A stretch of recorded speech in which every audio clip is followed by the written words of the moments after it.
So this is Malik Sankara here for D2D, dedicated to divinity. I'm joined by Malik Sankara. Our names are rhyming, I didn't realize that. Powers. And Malik Sankara, poet, rapper, artist, clothing designer, film writer, theatre. Did I leave anything out? Just trying it all out. Do you know what I mean? Yeah, man. Yeah, greetings. And welcome to the channel. Thanks for having me. So, Dream of Ade. Yes. I had the pleasure. Yeah, congratulations, by the way. Appreciate It's your first short film. Yeah, That's correct, first, right? Yeah, directorial debut. Directorial debut. Okay. So, yeah, I had the pleasure of coming down to the BAFTA last week. Yeah. I got to see the film. I was impressed. Appreciate. Yeah, I was captured. A lot of interesting things that I thought came up, and that we can talk about in this interview. Yeah. But so the BAFTA. I'm Yeah. interested to know, how did that feel to have your first debut screened at BAFTA? Yeah. And how did that even come about for that event to happen? Surreal. Do you know what I mean? It was surreal. To kind of make that jump, especially it being my first director debut. It came about by my actor. Funny enough, the person who played Ade. Oh, okay. Originally, I had another person in mind, and they unfortunately couldn't make the rehearsal sessions. You get me? So I was kind of like, who's gonna play Ade? And the person who played Ade, Kulunji, he's actually a student at my university. Okay. Do you know what I mean?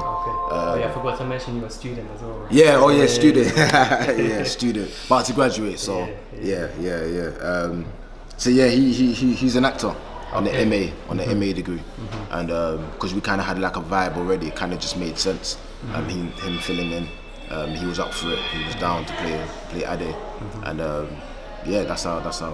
that's how it came about through him. So he got his scholarship via the BAFTA. So because of that, he has certain connections there. Do you know what I mean? And his brother was screening his films, so it was kind of just like, yeah, you know what, you might as well have this opportunity and screen your film also. And I was like, yeah, why not, bro? Do you know what I mean? And that's interesting because even on like a spiritual level, to see that if that first actor was there, it may not have exactly. Reach the audience that it did, Yeah. Okay, so for those that don't know, the film is entitled Dream of Ade, or Adi. It's the accent that ends there. It's a low one, right? Yeah. So talk to me about the name. How did you come about with the name? I've had the idea in my head for like over 3 years. Do you know what I mean? But I never had the name straight away. Right. However, speaking to another student here, an opera singer, I was talking to her about the concept of Dream of Ade, because at first it was a soundscape. The section was going to be spoken word, and I was going to get an opera singer to translate my poetry into song. Yeah. So working with this opera singer, we're talking, and she said the idea was familiar. Right. So I was like, what do you mean? And she told me about this, I think it was a play or another opera called The Dream of Gerontis.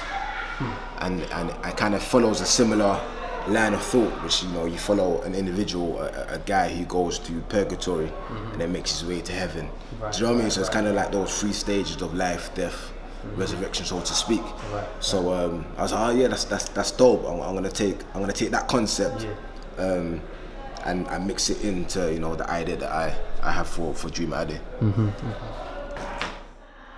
So you kind of briefly touched on what the film is about, mentioning the 3 stages. But even like keeping it brief, for those that haven't seen it and would like to see it, what's the kind of synopsis about? Briefly, just explain what the film is about. I think overall it investigates social injustice through the lens of African mysticism. Okay. That's pretty much it. That's the elevator pitch I've been telling everybody. And from that, it goes into other little small nuances that I touch on in the film. But overall, yeah, looking at social injustice that we face today in the 21st century, more through an ancient lens, an ancient African lens. Do you know what I mean? So I kind of wanted to bridge those two worlds. And social injustice, I mean, that's a big topic. We could be here a long time talking about social injustice. Yeah. So to kind of narrow it down, in relation to really kind of like the interest that D2D has in this film, which is the spiritual side and the connection to Ifa spirituality. Right. What role do you see the indigenous and traditional spiritual systems, especially for those in diaspora, or to be honest, in general, what role do you see that connection between spirituality and social injustice? It's an interesting question. I think my personal interest has always kind of been looking at the experience of Africans in the diaspora, and seeing how our history is very rich in spirituality, in culture, and we kind of admire that. We look back at the past and we kind of marvel, you know, we was once, you know, at a particular stage, we was great, you know, and when you look back in the past and you see the greatness of our story, it goes hand in hand with the greatness of our culture. That was kind of like, you know, one and the same. Whereas in the diaspora in the 21st century, we've kind of, you know, stepped away from culture, so to speak. We're not really invested, so to speak. Especially, I mean, I'm Caribbean, so you know we have that that level of separation more so from ancient African culture. So within the film, I kind of wanted to, you know, propose that question: is the things that were experienced in the 21st century in the diaspora as Black people connected to the loss of our culture? Do you know what I mean? Yeah. That's interesting. Even that you say the part that, you know, being from the Caribbean has to play in that disconnection, but also at the moment there's like you can see a huge interest connecting from those from Caribbean descent. And then those on the continent running away from those traditions. Yeah, it's interesting, isn't it? It's not you know, to say that's just completely one-sided. Because there are many people wanting to reconnect, but you see that. Those on the continent, like I'm not talking about those in the diaspora, but those on the continent do everything to run away from those traditions. And then those who have, you know, left in the diaspora wanting to return to it. It's an interesting dynamic. Do you know what I mean? What are your thoughts on that? I don't know. Again, that's a loaded question and loaded answers. I think one of the things is like when you look at colonialism, do you know what I mean, that took place on the continent, and our experience with social injustice, racism. You can kind of understand. You can kind of see how that wanting to not associate yourself with your tradition. Do you know what I mean? Like through the practice of colonialism, you can see the direct results of that, if that makes sense. Whereas us in the West, because we haven't faced that form of colonialism. I mean, we've you know, experienced our own type of form. Do you know what I mean? But it's a complete different dynamic. It's like, can I experience? It's like knowing that bit in the Bible where Jesus speaks about, you know, a prophet is not honored in his own neighborhood. Is that familiarity? You understand what I'm saying? When you're surrounded by something, you may not appreciate as much. You understand what I'm saying? That happens in all facets of life. So I think that's no different from culture or spirituality. When you kind of grown up in it, you know, kind of not force fed it, but from young you've seen it. It's kind of like as natural as breathing. You don't really appreciate it, but somebody running out of it, they're gonna appreciate that breath. And you know what I mean? View that breath differently to a person that, you know, is breathing. You know, I kind of went all around the place, but I understand. you get the grips. Different forms of colonialism, but also like a different setting. You know, being in different places, being there, being here, it shows there's like a different level of education, a different level of social impacts. Exactly. Yeah. That education and a is different aim. Yeah. You know. Yeah. That's interesting. I saw a video just quickly. I saw a video the other day. And a brother was asking a woman in South Africa. So this brother's from London, and he asked a woman from South Africa, "Do you know how Caribbeans got to the Caribbean?" And she, natural reply was like, "Yeah, they took plane." Do you know what I mean? Right. So that whole education of what's taking place, you understand what I'm saying? That's interesting that you mentioned that still. Okay, so Ifa. Why did you choose Ifa and Yoruba culture to make this spiritual reference? Right. My partner's Nigerian. And she's Yoruba. End of the question. You know what I mean? My partner's Yoruba. So through her, I've kind of seen what Ifa has been about. Do you know what I mean? And I've kind of had that connection to that kind of spirituality or divination system through her. And just my own research as well. Kind of going through the different schools of thought that existed in Africa from prehistory up to now. Do you know what I mean? So the connection it has with Benin, and I'm from Jamaica, so Obeah or voodoo. Do you know what I mean? And then when I investigated that and realized, voodoo coming from Vodun, which is a fun word in Benin, and do you know what I mean? And then Benin's connection to Nigeria and Europe, it just made sense. It was like, okay, let me investigate through this narrative. Do you know what I mean? Okay. And man, that's pretty much it. Okay, and so I want to talk a little bit about the orishas that you chose. Right. 3 orishas, right? So during the film, Adi is walking and he's followed by Eshu. But he doesn't ever notice Eshu. Yeah. And even to the last point of, gonna spoil it for some people who haven't seen it, but Ade's murder. Eshu was there. What was the thought process behind that? The fact that Eshu was following his brother, but he couldn't see him. And then coming to a point of where after his death, he then gets to see him. What was the thought process? So the thought process of I speak from the like seeing and not seeing at first. That whole process was kind of like him not being able to see him at first is kind of the lens in which he's choosing to see reality. Do you know what I mean? That cultural lens. How is he viewing? Do you know what I mean? Reality. Whereas, again, a spoiler alert. When he enters into the spirit world now, it's like he has these spiritual eyes now. He can see these. You know what I mean? These orisha. Do you know what I mean? That was kind of like the thought process of the seen and unseen. Why I chose Eshu. I mean, you can see my beads, man. I've kind of like had this affiliation to Eshu. I mean, even when I wasn't studying Ifa, when I was like kind of interested into the Egyptian culture and so through, you have a deity called Anpu, or they call him Anubis. Do you know what I mean? And they have similar characteristics in regards to being the guide. Do you know what I mean? Of the spirit world or the gatekeeper. Do you know what I mean? So I've kind of always felt some connection to that spirit energy. Do you know what I mean? So that decision was more visual, more internal. Do you know what I mean? It was kind of like, I didn't really have to think. It was kind of like told to me, so to speak. Use these particular deities. Do you know what I mean? And I just went with it, and it made sense. Do you know what I mean? Yeah. Well, it's interesting that you chose Eshu because, like, in the Ifa tradition, Eshu is like, he's the mediator. Right. Yeah, he's the first one you have to. Yeah.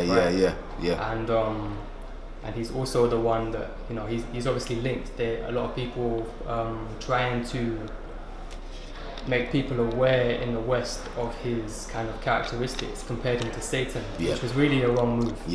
But due to his like destructive elements, so interesting that he was there at that time as well. Right. Interestingly enough, today is the day of Eshu. Today, imagine that, bro. Imagine that. That's crazy. You chose, right? That's crazy. And the same time with BAFTA, a friend of mine said it was the celebration of Ifa. or like Ethan's birthday or something like along them lines. It was everything was just aligning. It was you know what I mean? I'm like, it's crazy how those things happen. Do you know what I mean? Yeah. There's there's a song in Ifa tradition about Eshu, and I don't know if I remember it exactly, but one of the verses is, those that know Eshu don't see him, and those that see him don't know him. Powers. So when I saw that's powers. you know, I was thinking, okay, this brother clearly doesn't know Eshu. You can't see him, but he's coming to him.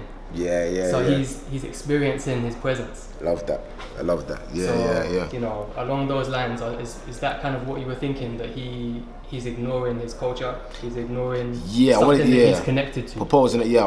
Proposing that question, like, is he? Do you know what I mean? What's taking place? And some of that's come from, I don't know if you've seen the film Basura.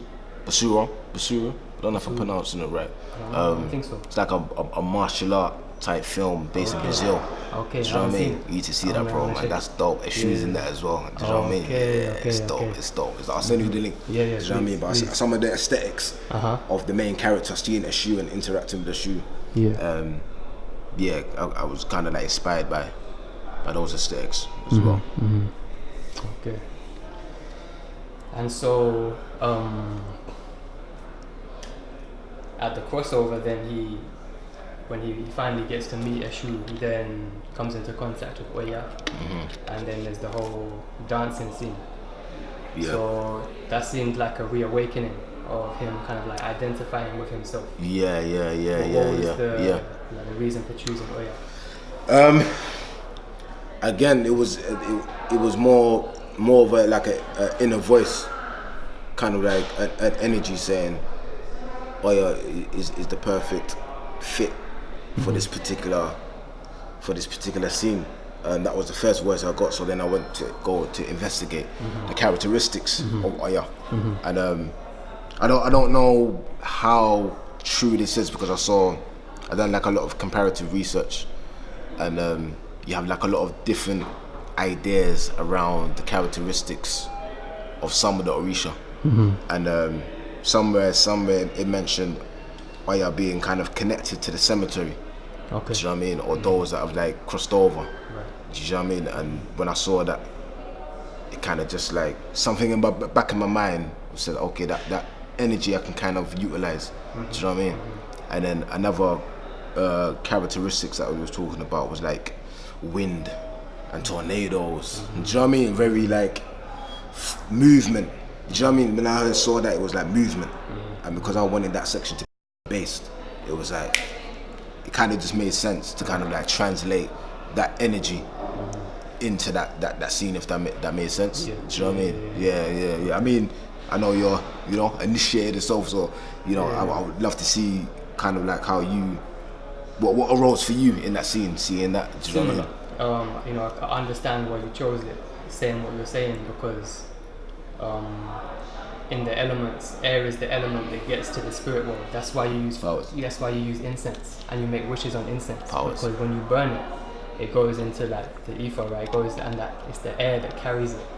So in between dimensions. So Oya being the Orisha of air, it makes sense. Powers.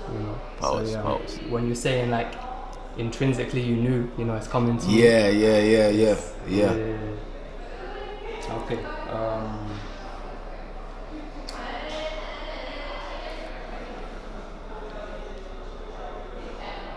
So then, the resurrection now. Yeah. What was the reasoning behind the resurrection? So he identified with himself. It seemed like he was assisted by Oya and Eshu to kind of reconnect to himself, remember who he was. How did that lead to the reincarnation and the presence of Obatala? Right, yeah. In the form of that track was fire, by the way. I need to get a copy of that. Appreciate that, bro. That, bro. Ironically, you know what's funny as well? The life, death, and resurrection originally, like for maybe a week or two, was from the Buddha perspective. Right. So I was studying that perspective as well. So that whole like rebirth cycle and so forth, etc., etc. Right. I just throw that in there quick. Yeah. But yeah, the whole concept of resurrection, again, I feel like I was posing a question, you know, how does culture connect to us as Africans in the diaspora, and what does that mean? What does that look like when somebody connects to their culture? So yeah, throughout the film you see Ade pass away, or culturally pass away. Do you know what I mean? Or spiritually pass away. It's still up for, you know, translation. I'm not saying what it is exactly. Do you know what I mean? So that resurrection process again was kind of like him being reborn in the knowledge of self. Do you know what I mean? Being reborn in culture, being reborn, and kind of like, again, the film investigates social death as well. The whole concept around social death. And it's my opinion that before physical death, or the death that we've been seeing as Africans in the diaspora due to injustice, comes after social death. Do you know what I mean? So being excluded from society or treated a particular way. Do you know what I mean? Therefore, I'm justified in shooting you down. Right. Do you understand what I'm saying? Because you're excluded. You're no longer a part of the human family or the society that we've cultivated. So you're alien. You're animal. I can just kill you. You understand what I'm saying? So again, that resurrection process was to question, would this change if we was reborn in our culture? Do you know what I mean? If that makes sense. And then Obatala, again, for my comparative research, and also the instinct, the intuition to choose that was kind of like Obatala, the father of light or white, and I kind of like connected that with that whiteness or that light, or the light of consciousness. Do you know what I mean? So being reborn mentally or spiritually. Do you know what I mean? I kind of wanted to see how I could kind of intertwine all of those, being resurrected physically, mentally, and spiritually all together. And Obatala just seemed like the right fit, that purity, that new. Do you know what I mean? Kind of like that purity representing that new birth, so to speak. Do you know what I mean? Those were the kind of like thinkings. Yeah. Would you say that Ade represents you in some way, coming across knowledge and philosophy? Yeah, no, definitely 100%. And I think Ade is the African diaspora and the Caribbean diaspora. Do you know what I mean? I don't think Ade is an individual. Do you know what I mean? I think we all are Ade. Right. Yeah. Yeah. Okay.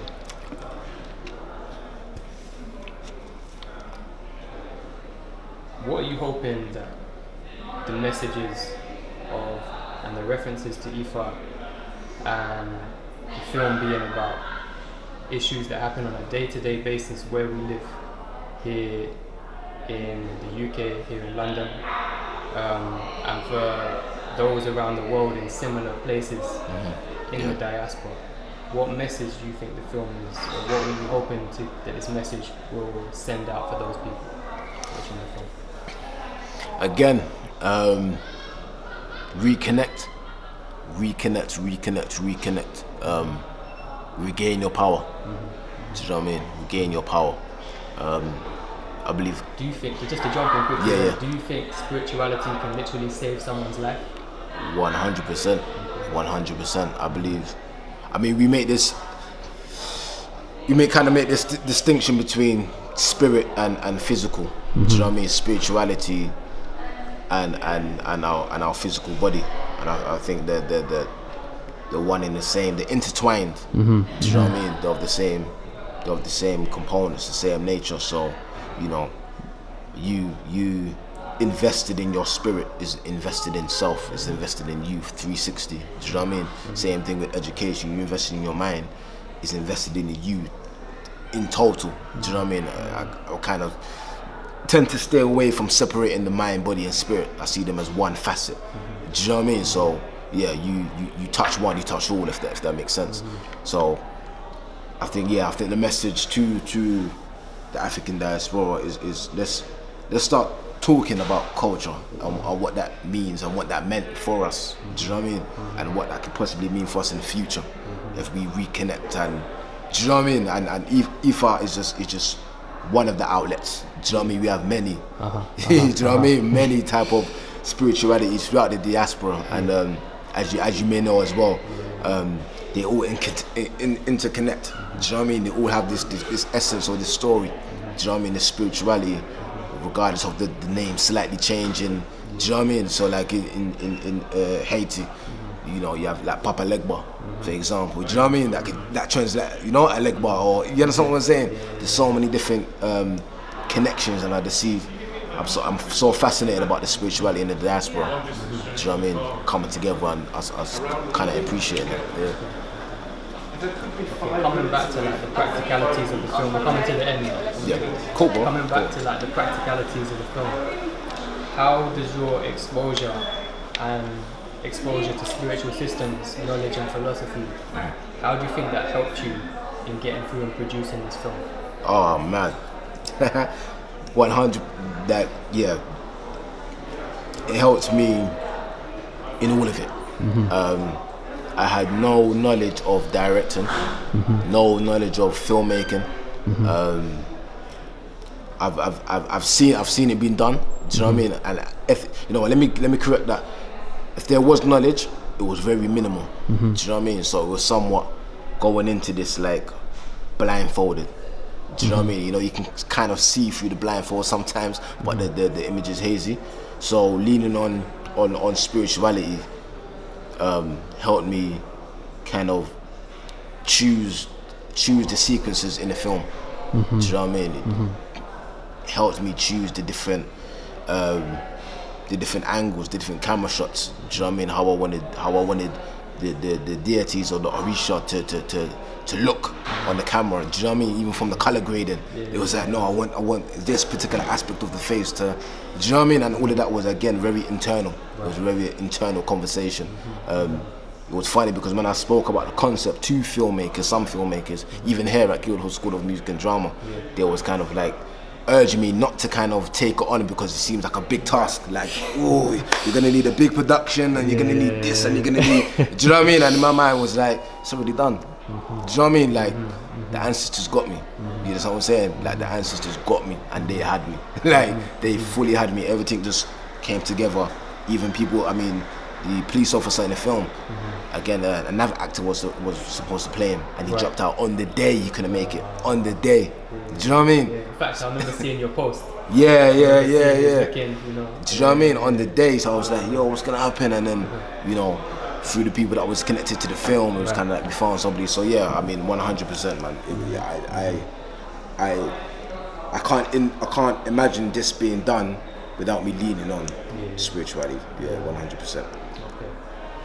And so finally, what's the plan for the future?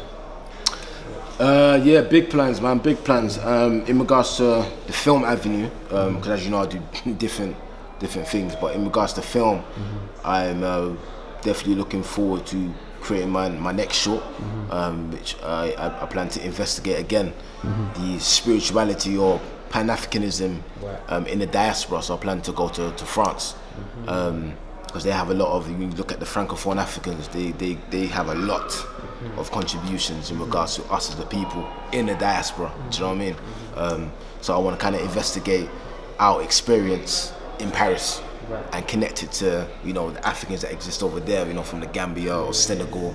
I kind of want to, you know, explore that. So yeah, man, that's congratulations once again, and good catching up with you. And thank you, bro, man. No doubt we'll catch up again in the future. 100%, bro. Bless, bro. Powers. Until next time.